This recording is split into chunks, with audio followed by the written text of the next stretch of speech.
Bismillahirrahmanirrahim. Assalamu alaikum listeners. This is me Sahar Naseem and today we are going to discuss English grammar. आज हम English grammar की बात करेंगे और मैं आप लोगों को पहले थोड़ा सा एक्सप्लेन कर दूं कि हमने जो एक वीकली शेड्यूल बनाया होता है उसके अकॉर्डिंग हम मंडे वाले दिन उर्दू स्पीच की बात करेंगे, ट्यूसडे वाले दिन हम उर्दू डिबेट की बात करेंगे, वेडनेसडे वाले दिन हम उर्दू ऐसे राइटिंग की बात करेंगे, थर्सडे वाले दिन हम लोग इंग्लिश स्पीच की बात करेंगे, फ्राइडे को हम इंग्लिश टेंसेस करेंगे और थर्सडे वाले दिन हम लोग जो इंग्लिश की बेसिक ग्रामर है उस पर बात करेंगे। ठीक है, तो सबसे पहले हम इंग्लिश ग्रामर में अगर देखें तो पार्ट्स ऑफ स्पीच से हम स्टार्ट लेंगे। उसमें हमारे पास बेसिकली 8 जो है वो पार्ट्स ऑफ स्पीच हैं।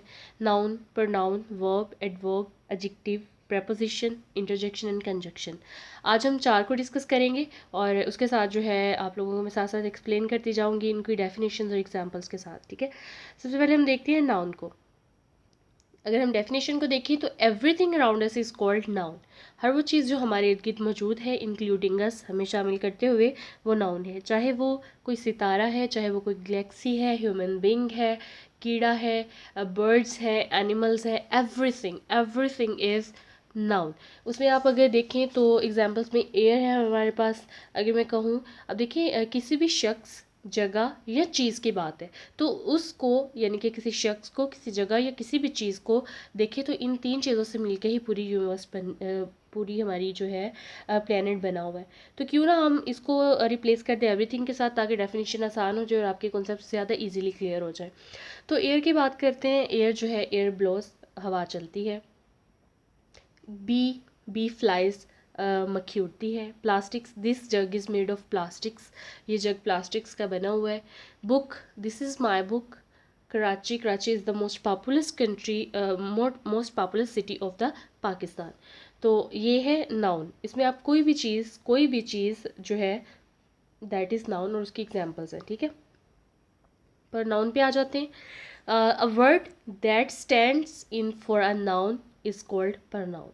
अब देखें जहाँ पे आप नाउन इस्तेमाल कर रहे हो उस नाउन की जगह अगर आपने किसी दूसरी सब्स्टिट्यूशन कह लें आपने लगानी है और आपने किसी और वर्ड को यूज़ करना है तो उसको हम प्रोनाउन कहेंगे।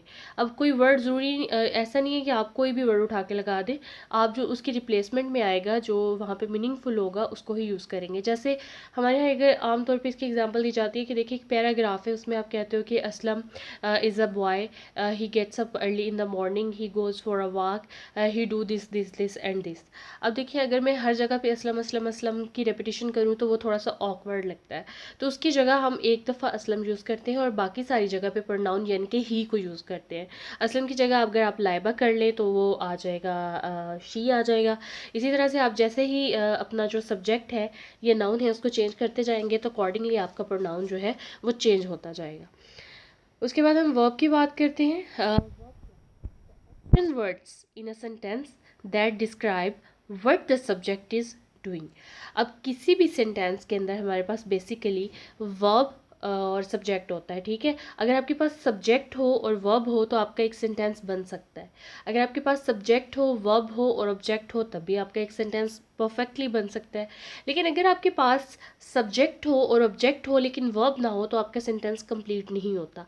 तो वर्ब बेसिकली क्या करता है? वर्ब बताता है कि जो आपका सब्जेक्ट है वो कर क्या रहा है। मिसाल के तौर पे अगर आपके पास सेंटेंस है कि ही प्लेस, वो खेलता है, तो अब ही तो है जो वो आपका सब्जेक्ट है, लेकिन ही से जुमला कंप्लीट नहीं होता, उसको मुझे बताना पड़ेगा कि ही क्या कर रहा है। तो I will, if I am saying कि ही प्लेस, तो इट मीन्स कि जो प्ले खेलना है वो उसका काम है और वर्ब यानी उसका एक्शन है, और वर्ब हमेशा किसी भी सब्जेक्ट के एक्शन को बताता है। इसी तरह से अगर आप बात करें वीप, रोना, ठीक है, तो ये वर्ब है। तो इसमें मैं कहूँगी कि गर्ल्स वीप, लड़कियाँ रोती हैं। तो वीप जो है अब शो कर रहा है कि गर्ल्स का एक्शन क्या है। Smile, they smile. Run, he runs. Speak, always speak the truth. Think, think positive. Fly, bee flies. ठीक है, तो इस तरह से आप अपने वर्ब के ज़रिए बताते हो कि आपका सब्जेक्ट एक्शन क्या ले रहा है। ठीक हो गया। अच्छा जी, आगे चलते हैं हम एडवर्ब की तरफ। एडवर्ब में हम अगर देखें तो हमारे पास इसकी डेफिनेशन है। An adverb typically modifies verb और adjectives and sometimes and with ends with ly, ठीक है। For example quickly, honestly, slowly, bravely, well, lonelessly, like this, ठीक है वर्ड्स। तो इसमें अगर हम मैं इसको उर्दू में आप लोगों को एक्सप्लेन करूँ तो जो एडवर्ब होता है वो आपका जो भी वर्ब दिया होता है, जैसे रन है तो दौड़ना है, तो वो इसके मीनिंग्स में इजाफा करेगा। और अगर उसके साथ एडजेक्टिव लगा हुआ है, यानी कि इसमें सिर्फ लगा हुआ है जिसमें कोई खूबी बताई गई है, तो वो उसको भी मॉडिफाई कर देगा, यानी कि उसके अंदर थोड़ा सा चेंज ले आएगा। जैसे देखिए ही रन्स था, ठीक है, तो अगर मैं कहूँ ही रन्स क्विकली कि वो तेज़ी से दौड़ता है, तो अब देखिए अगर मैं कहती हूँ ही रन्स तो इट मीन्स कि वो दौड़ता है, लेकिन मैं क्या कर रही हूँ, मैं वर्ब के मीनिंग में इजाफा कर रही हूँ, मैं बता रही हूँ कि वो कैसे दौड़ता है, वो क्विकली यानी कि तेज़ी से दौड़ता है।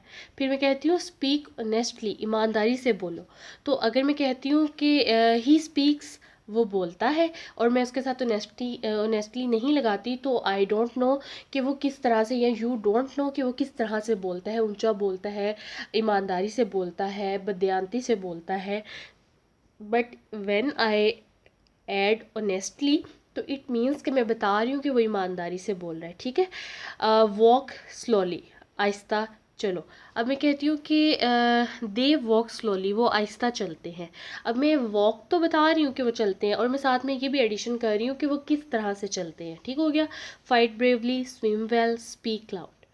तो ये थी आज हमारी 4 टाइप्स जिसको हमने डिस्कस किया, सॉरी 4 पार्ट्स ऑफ स्पीच। अगली वीडियो में इंशाल्लाह हम अगले 4 पार्ट्स ऑफ स्पीच को जो है वो डिस्कस करेंगे।